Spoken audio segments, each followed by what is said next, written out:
தமிழகத்துல ஜாதியை வச்சுதான் அரசியலே பண்றாங்க. பெரும்பான்மை சமுதாயம் சீட்டை கொடு, இரண்டாவது சமுதாயத்தை சுயேட்சையா போடு, ஓட்ட பிரிப்பார். இந்த சமுதாய காலில் போய் எலெக்ஷன்ல விழுவு, இந்த சமுதாயத்திற்கு ஒரு மணிமண்டபத்தை கட்டுக்கொடு, இந்த சமுதாய தலைவருக்கு ஒரு மாலையை போடு, அந்த சமுதாய தலைவரை பத்தி உயர்த்தி பேசு. இதை தவிர தமிழ்நாட்டில் வேற ஏதாச்சும் அரசியல் நடக்குதுங்களாங்க ஐயா?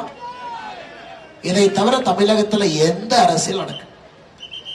அதாவது அற்புதமான தலைவர்கள் எல்லாம், தேசிய தலைவர்கள் எல்லாம் தமிழகத்திலே ஜாதி தலைவர்களாக மாற்றி வச்சிருக்கிறோம் ஐயா. இன்னைக்கு நீங்க போய் தென் தமிழகத்திலே அற்புதமான தலைவர்கள் நிறைய பேர் இருக்காங்க. அவருடைய குரு பூஜைக்கு மாலை போடலான்னு போனீங்கன்னா 30,000 போலீஸ் போட்டிருப்பாங்க, பந்தோபஸ்த் 30,000 போலீஸ். நமக்கே ஏதோ இந்தியா பாகிஸ்தான் பார்டருக்கு வந்த மாதிரி இருக்கும். ராமநாதபுரம் அந்த மாவட்ட பக்கம் போயிட்டீங்கன்னா தேசியத்திற்காக பாடுபட்ட தலைவர்களை ஜாதி என்கின்ற முத்திரையில் அடைத்ததே திராவிட முன்னேற்ற கழகம் கட்சி தான். 1949க்கு பிறகுதான் ஒரு தலைவனுக்குமே சாதி என்கின்ற அடையாளம் தமிழகத்திலே குத்தப்பட்டுச்சு. அதை இன்னைக்கு அரசியல்ல கொண்டு வந்து பஞ்சாயத்து தேர்தல் வரை கொண்டு வந்து வார்டு தேர்தல் வரைக்கும் ஜாதியை கொண்டு வந்து திராவிட முன்னேற்ற கழகத்தினுடைய சாதனை. இந்த கட்சி எங்கேயா ஜாதியை ஒழிச்சானுங்க? அது பொன்முடி உங்க பக்கத்து மாவட்டத்துல அவர் மேல யாராச்சும் உட்கார்ந்தாங்கன்னா ஜாதி பேரை சொல்லிதான் பேசுவார். மேல இருக்கக்கூடிய தலைவர்களுடைய ஜாதி பேரை சொல்லிதான் பேசுவார். எங்கே ஜாதியை ஒழித்தார்?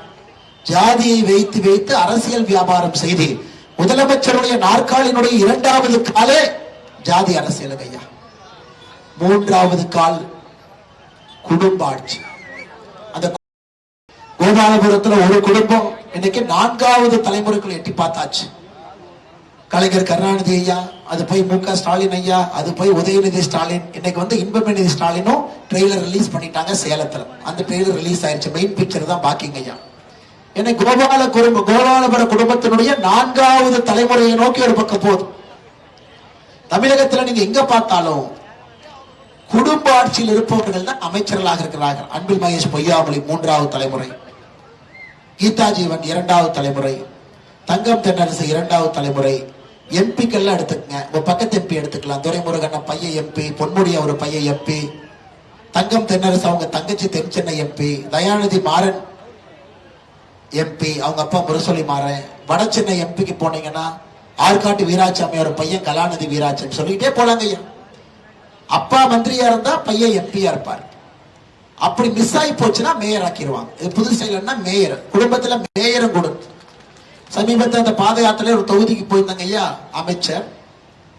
அமைச்சருடைய மச்சா உள்ளாட்சி பிரதிநிதி, அமைச்சருடைய மனைவி உள்ளாட்சி பிரதிநிதி, அமைச்சருடைய மகன் உள்ளாட்சி பிரதிநிதி.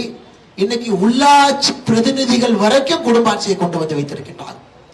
3வது கால் குடும்ப அரசியலுங்க ஐயா. 4வது கால் அடாவடித்தனம். அதுக்கு உங்க எம்எல்ஏவே ஒரு அற்புதமான சாட்சி. இந்த தொகுதியோட எம்எல்ஏ யார் இருக்கிறாங்களோ அவரே ஒரு அற்புதமான சாட்சி. ஒரு காலத்துல இங்க ஐயா எம்எல்ஏக்கள் எல்லாம் மக்களுக்கு சேவை பண்ணி எம்எல்ஏவா வருவாங்க. ஆனா கள்ளச்சாராயம் காய்ச்சினவன் எல்லாம் கல்வி தந்து, அது குறிப்பாக ஜோலார்பேட்டை ஒரு காலத்துல பாருங்க, மக்களுக்கு பணி செய்து அற வாழ்க்கை வாழ்ந்து காந்திய போற வாழ்ந்தவங்க தான் முதல் 20 வருஷம் எம்எல்ஏக்கள் எம்பிக்களா இருந்தா.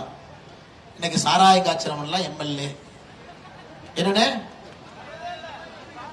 கண்டினியூஸா அடாவடித்தனம், நேஷனல் ஹைவே கான்ட்ராக்டர்ல போய் ஒருத்தனை உதைக்கிறது, மிரட்டுறது, திரும்ப திரும்ப குடும்பத்தை வச்சு அவங்களே ஜோலார்பேட்டையில் இருக்கிற எல்லா கான்ட்ராக்டையும் எடுக்கிறது. உங்க எம்எல்ஏ சரித்திரத்தை கொஞ்சம் புரட்டி பார்த்தீங்கன்னா ஒரு புத்தகமே எழுதலாம் ஐயா. இன்னைக்கு இந்த 4 கால்களையும் உடைக்க வேண்டிய கடமை நமக்கு இருக்குங்க ஐயா.